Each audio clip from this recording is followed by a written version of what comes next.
guys! For today's video, gagawa po tayo ng mustasa. Ayan, napakasarap po talaga nito na appetizer. Maliban dyan, napaka-healthy pa.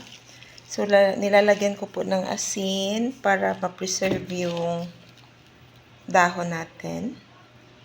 Tapos maya-maya lalagyan din natin ng vinegar. Yun lang, ganun lang ka-easy guys.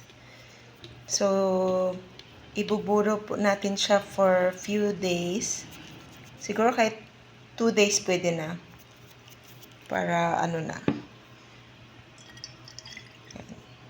Tapos lalagyan natin ng suka. Vinegar, yes. Wait lang. Ayaw lumabas ng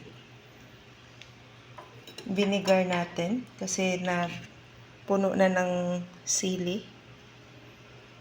Ooh. Pwede din natin ilagay yung sukang puti lang guys. So, depende na sa inyo kung ano yung trip nyo na vinegar. Yan. Perfect po ito talaga pang appetizer guys. Kahit kanin lang, solve na. Kahit wala ka ng ulam, ito na lang.